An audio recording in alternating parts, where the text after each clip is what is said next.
Kita kali 175 juta tadi rata-rata piutangnya, maka menjadi 148,75. Nah, tadi dikatakan bahwa biaya dananya adalah sebesar 16%. Maka 16% dikali dana yang diperlukan untuk membiayai piutang, yaitu sebesar 148,75 tadi. Ya. Nah, di sini kita dapati bahwa biaya dana itu kalau tadi secara persentase, nah sekarang secara besarannya yaitu 23,80 juta. Nah, tambahan manfaatnya kita masih bisa dapatkan sebesar 13,70. Artinya di sini bahwa manfaat masih lebih besar daripada biaya dana atau cost yang kita tanggung. Kalau ditanya apakah masih bisa diterapkan, otomatis masih bisa, karena kita dengan adanya kebijakan piutang kita masih bisa memperoleh profit. Dengan adanya perputaran piutang yang sebanyak 60 hari dan profitabilitas margin yang kita harapkan adalah 15% dan biaya dana yang harus tanggung adalah 16%. Jadi di sini masih bisa kita acceptable. Nah, jadi menganalisa itu artinya kita menentukan apakah kebijakan ini dapat diterima atau tidak. Tidak bisa diterima adalah ketika biaya yang dikeluarkan lebih besar daripada manfaat. Ya, tetapi ini terserah kebijakan perusahaan. Apakah perusahaan acceptable tidak dengan profit yang sebesar ini? Ya otomatis ya, pasti ya. Dibandingkan penjualan tunai dan piutang, pasti profit akan lebih besar di penjualan tunai.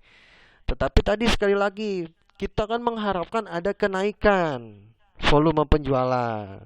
Ya, jadi semua pasti ada untung ruginya, semua pasti ada resiko dan profitnya seperti itu. Kemudian yang kedua, ini adalah penjualan kredit yang dengan diskon. Jadi tadi soalnya tetap sama ya. Perusahaan yang awal tadi itu sama ya, yaitu biaya dananya masih tetap semua, tidak ada perubahan keterangannya. Nah, ada keterangan baru.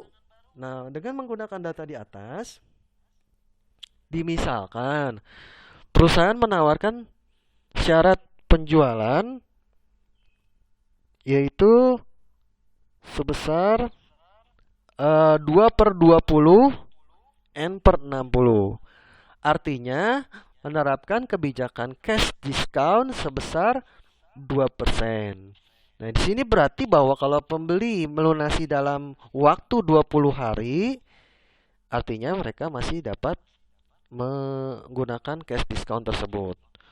Ya, tetapi kalau lebih dari 20 hari maka harus membayar penuh. Nah, diperkirakan 50%-nya akan memanfaatkan diskon, sementara sisanya membayar pada hari ke-60 atau lebih dari periode 20 hari. Jadi periode hari ke-21 sampai hari ke-60.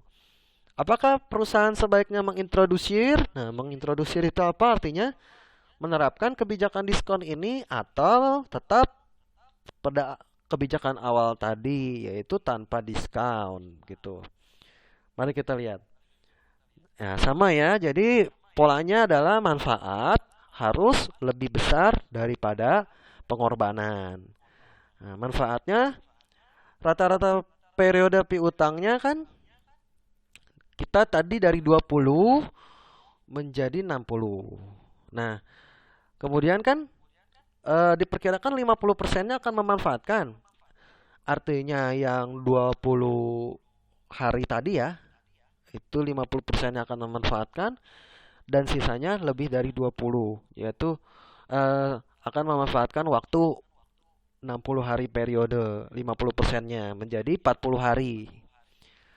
Perputaran piutangnya yaitu 360/40, karena kita harapkan ya di sini 60 kurangi 20 ya. Jadi 40 9 kali. Nah, terus berikutnya rata-rata piutang kita adalah 1.050.000.000 per 9 kali. Ya. Yaitu 116,67 juta. Nah, dana untuk membiayai piutang itu tadi masih sama ya. Artinya 15% kan, 15% profit margin yang kita peroleh untuk untuk piutang dan dibiayai oleh 85%-nya itu adalah dikalikan 116 jadi 99,17. Nah, di sini ada penurunan biaya dana ya. Nah, penurunan biaya dana itu artinya apa? Tambahan lagi. Jadi tadi kita bisa mendapatkan eh, awal itu ya, kita bisa mendapatkan 23,80, tetapi karena di sini ada pengurangan lagi cash diskon sebesar 2% selama 20 hari yang kalau ditotalkan menjadi 99,17 juta, berarti tadi penurunannya ya. Jadi 148 kita kurangi dulu dengan penurunan pengumpulan piutang yang ditambah harinya, ditambah dengan cash discount, baru kita kalikan dengan 16%. Jadi 7,93. Nah, itu adalah manfaat. Nah, bagaimana pengorbanannya? Pengorbanannya adalah diskon tadi yang diberikan. Diskon yang diberikan adalah 2% dikali 50%-nya yang memanfaatkan dikali 1,1 miliar 50 juta menjadi 10,50 ya. Nah, ini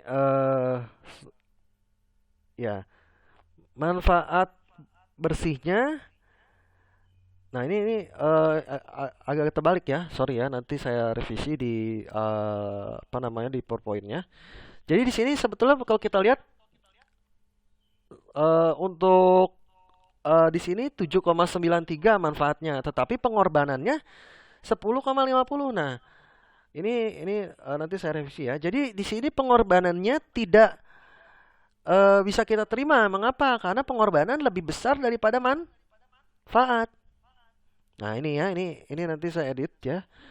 Nah, jadi di sini kita tidak bisa introdusir atau tidak bisa kita terima. Kenapa? Karena manfaatnya lebih kecil daripada pengorbanan. Ya, gitu. Jadi manfaat yang kita dapatkan lebih kecil daripada pengorbanan kita. Seperti itu ya. Nanti saya revisi kembali ya. Oke, jadi di sini jelas manfaat yang tanpa diskon ya. Artinya apa? Manfaat yang awal tadi ya, yang ini. Nah, 13, nah, betul kata-katanya di sini betul manfaat tanpa diskon lebih besar. Tetapi di sini kita kalau dengan menerapkan cash diskon rugi karena pengorbanan lebih besar daripada manfaat. Begitu ya. Nah, jadi kebijakan ini memundurkan ditambah cash diskon tidak dapat kita terima. Seperti itu. Berikutnya, ini terakhir. Bagaimana jika kita berdasarkan data yang di atas tadi ya, dimisalkan penjualan dengan syarat N/60 tadi ya, 1%-nya tidak terbayar atau 1%-nya menggunakan cadangan kerugian piutang. Perusahaan sebaiknya menjual secara kredit atau tetap tunai. Kalau misalkan kita perkirakan, kita prediksi bahwa 1% dari penjualan kredit kita tidak terbayar ya. Oke, baik kita lihat dulu. Prinsipnya sama, manfaat harus lebih besar daripada pengorbanan. Nah, manfaatnya tadi ya, kita di sini tidak menerapkan cash diskon, tetapi kita menerapkan cadangan kerugian piutang ya. Jadi cash diskonnya tidak kita pakai kembali, tapi kita menggunakan cadangan kerugian piutang. Jadi tadi masih sama, tambahan keuntungan karena penjualannya itu 37,50 juta. Pengorbanannya adalah perputaran piutangnya sama ya 60 hari, jadi 6 kali ya. Rata-rata piutangnya 1 miliar 50 per 6 jadi 175. Dana untuk membiayai piutangnya berarti piutang dijamin oleh penjualan tunai. Penjualan tunainya adalah 85%-nya kita kali dengan 175 menjadi 148,75. Nah, biaya dananya yang pertama tadi ya, 23,80